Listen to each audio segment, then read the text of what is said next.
Mujeres que transforman el derecho, historias que inspiran, ese es el nombre de este ciclo de 4 entrevistas a 4 referentes del derecho, inspirado por la Unidad Central de Políticas de Género. Y en este caso tenemos el gustazo inmenso de hablar con la doctora María Belén Miñón. Les voy a leer apenas unas brevísimas líneas de su extensa trayectoria. Ella es abogada, especialista en Derecho de Familia, docente de Derecho Privado 6, Familia y Sucesiones, y de Géneros, Familia, Derechos y Sociedad de la Facultad de Derecho de la UNC, jueza de familia de primera nominación de Córdoba y directora de la Sala de Derecho de Familia del Instituto de Estudios de la Magistratura. Bienvenida, doctora María Belén Miñón. Muchas gracias, Belén. Belén, te digo Belén. Perfecto. Bueno, nos hemos conocido en otra vida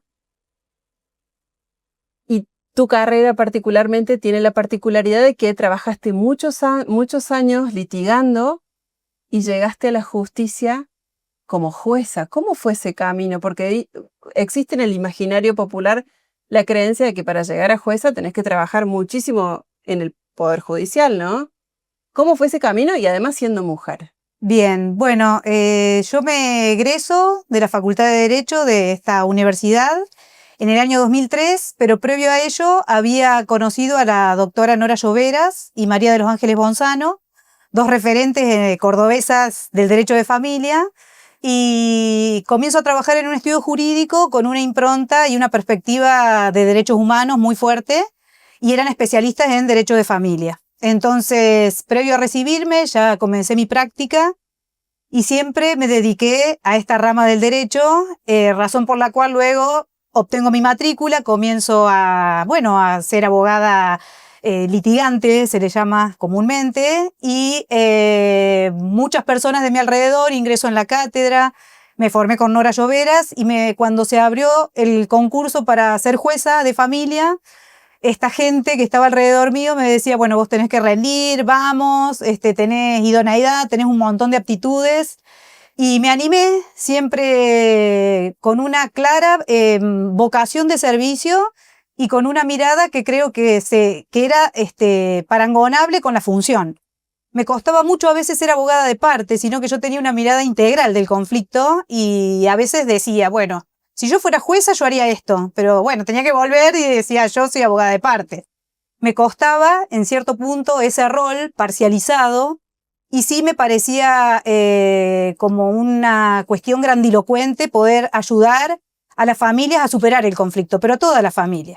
Por eso siempre tuve afinidad con el derecho de familia, que es esta justicia de acompañamiento, tan diferente al parámetro o al paradigma adversarial, ¿no?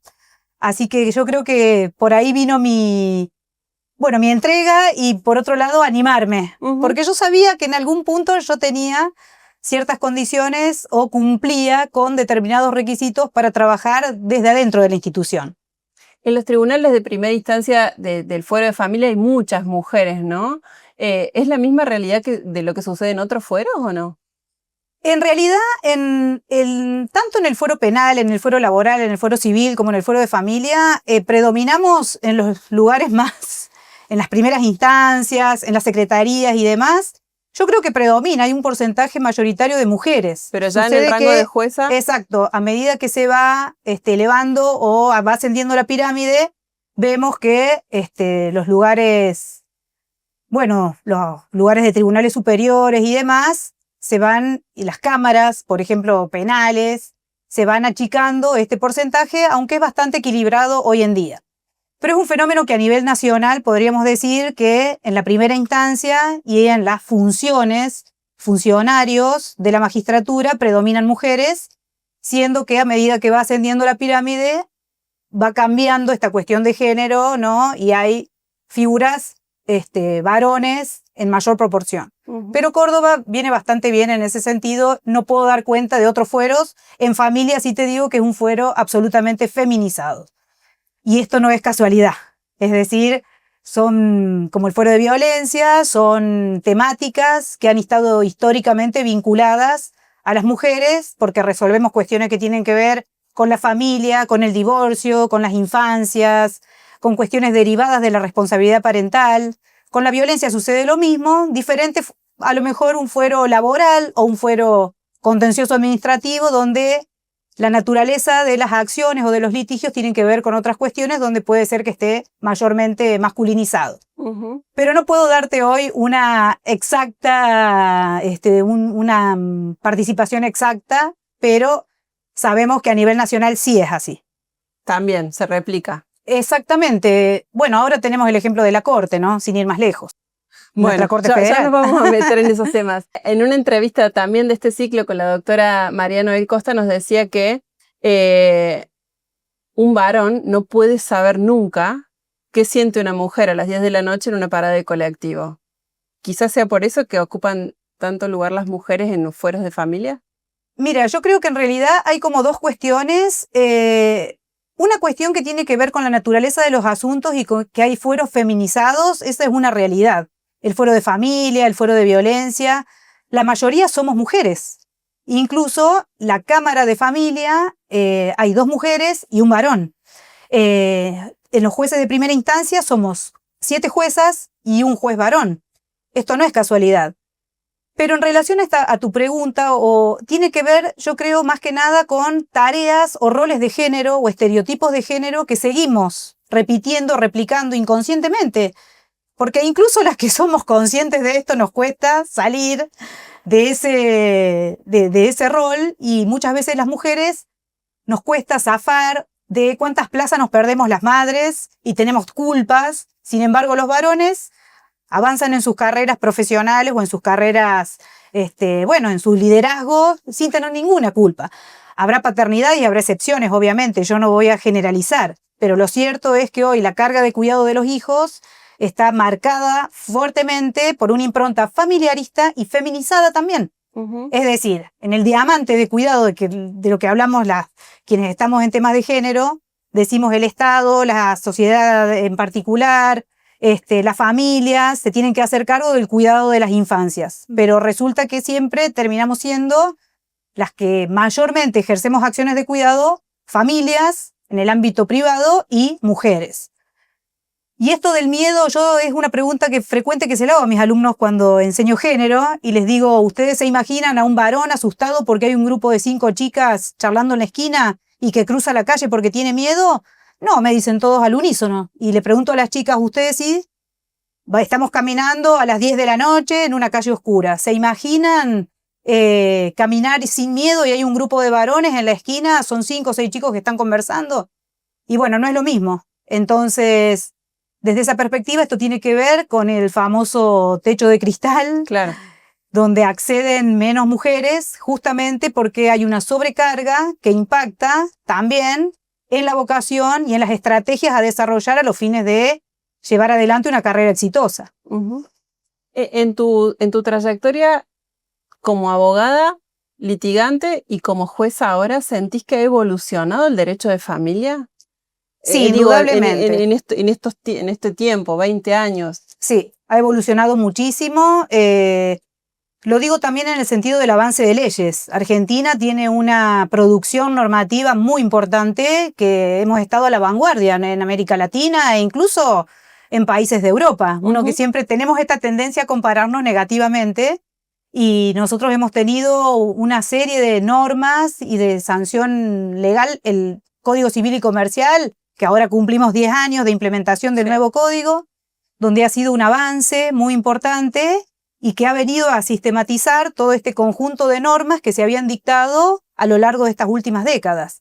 Si nos ponemos a pensar, la ley de patria potestad, porque así se denominaba antes, es del año 85, una de las primeras leyes de la democracia, la ley de divorcio vincular, año 87, y hoy tenemos un avance impactante porque tenemos matrimonio igualitario, tenemos divorcio incausado, lo cual significa que uno puede acceder a la disolución del vínculo sin tener que invocar todas estas causales y estas cuestiones que hacían que el matrimonio fuese indisoluble en cierta manera. Había que pensar y había que luchar contra el sistema, había que acreditar cuáles eran las razones y las circunstancias que a uno así quisiera que uno quería separarse del otro. O había que cumplir un requisito de estar separado mínimo 3 años con una separación de hecho acreditable para poder solicitar el divorcio. Y había que tener un acuerdo, ¿no? Ese era un camino, el acuerdo en el mejor de los casos, pero si no había acuerdo, yo tenía que acreditar una serie de circunstancias.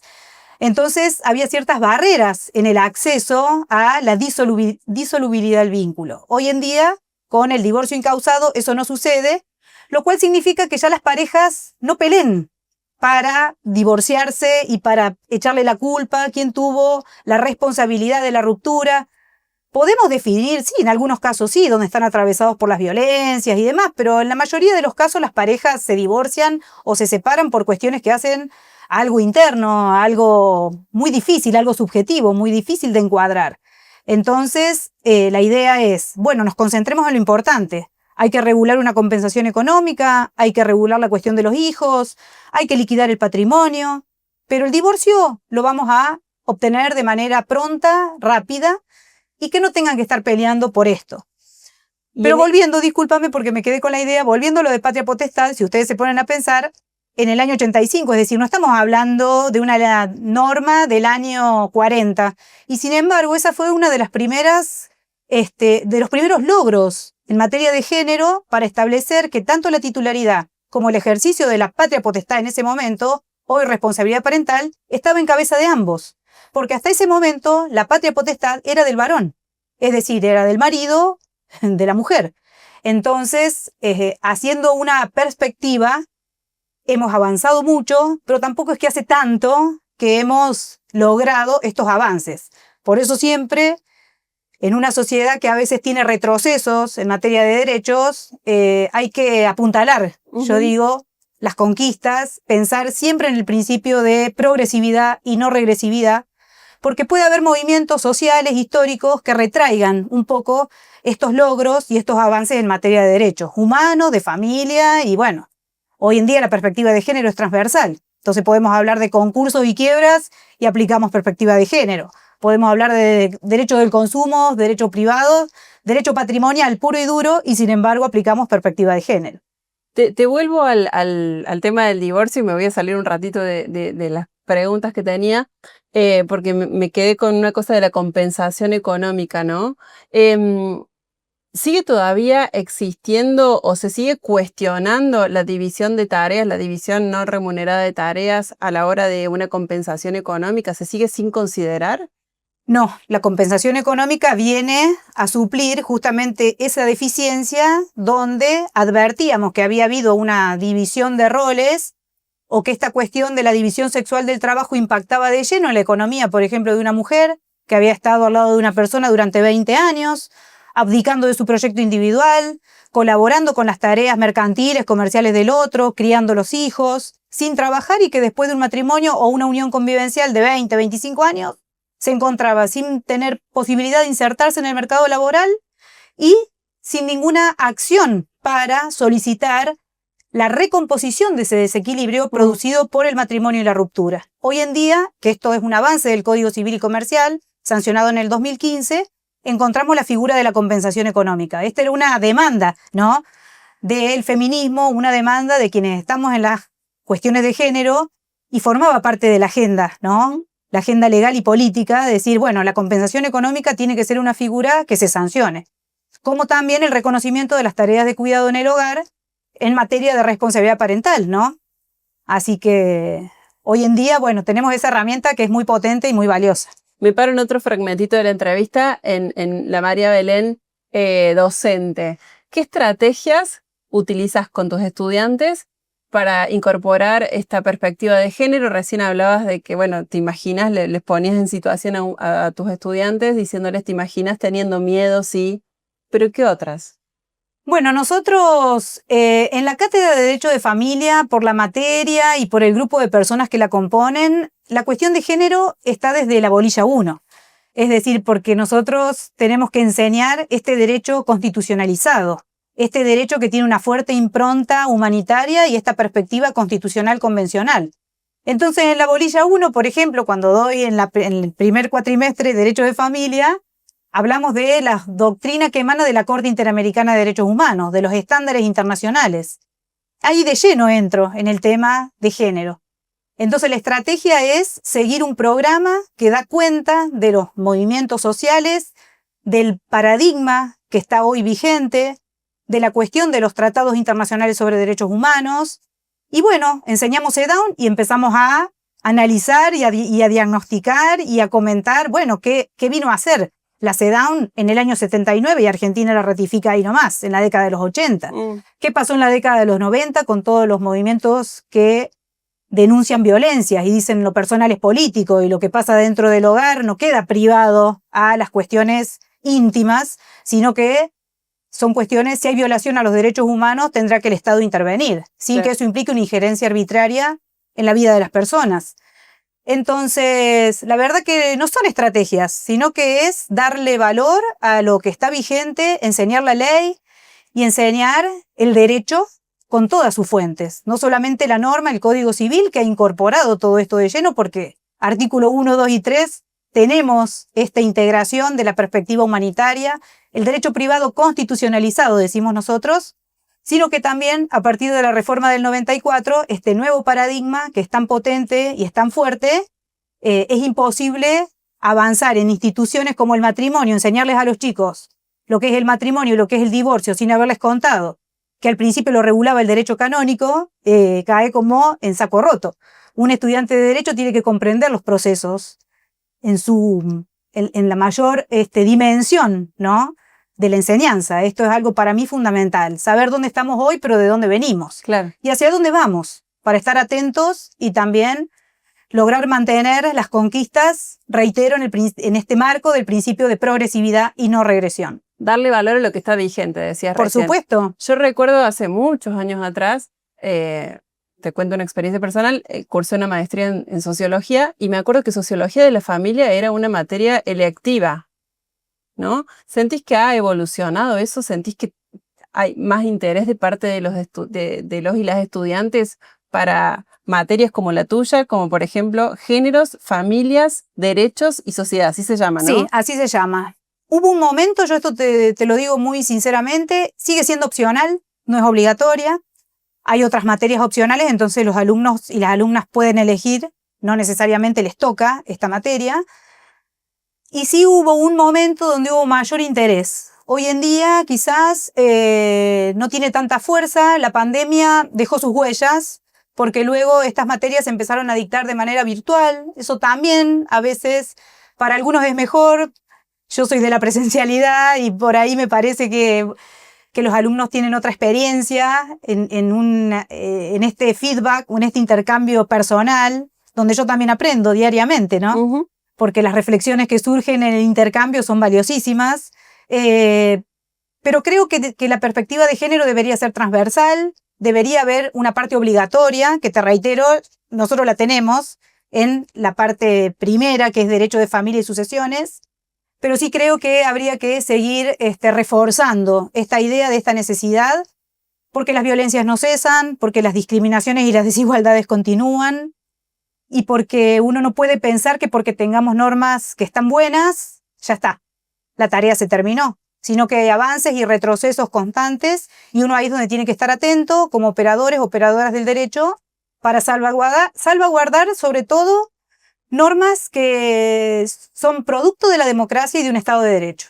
que eso es lo que a mí a veces más me preocupa, claro, ¿no? Cuando miramos para atrás o hay cuestiones que son a contrapelo del Estado de Derecho, de normas constitucionales y de la institucionalidad, fundamentalmente. María Belén, si estás sentada en estas sillas porque sos una referente no solamente para tus estudiantes, sino para la sociedad en general.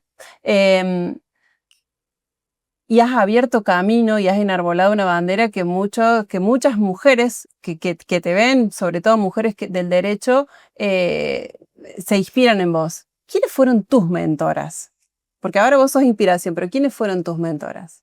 Bueno, mis mentoras a nivel local, la doctora Nora Lloveras, que fue una de las primeras mujeres, una jueza civil, con un recorrido dentro del Poder Judicial muy importante, y dentro de la Facultad de Derecho también. Ella era titular de la Cátedra de Familia y fue la promotora junto a la doctora María de los Ángeles Bonzano, que también se animó a abrir camino con Carmen Colazo y un montón de mujeres que se animaron a abrir esta cátedra, este espacio en el año 2007, y ahí arrancamos con la perspectiva de género y con, bueno, el análisis de las teorías feministas, las olas del feminismo y todo el contenido.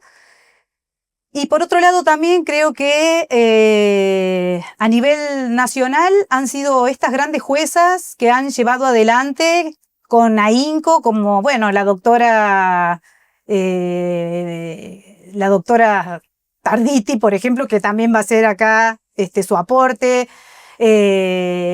personas que han sido parte del Tribunal Superior de Justicia, la doctora Carmen Argibay, que fue la fundadora de la Asociación de Mujeres Juezas. Entonces creo que tenemos una vastísima trayectoria de mujeres que han luchado y que han sido mis mentoras o mi modelo a seguir, la doctora Kemelmacher de Carlucci, un montón de mujeres, ¿no?, que han sido las que han batallado por estas cuestiones en las que hoy estamos de lleno tratando de continuar. Hoy en día una contemporánea, la doctora Marisa Herrera, continúo en este camino, ¿no?, de estudio y de poner en práctica todo esto tan importante con esa mirada humanitaria.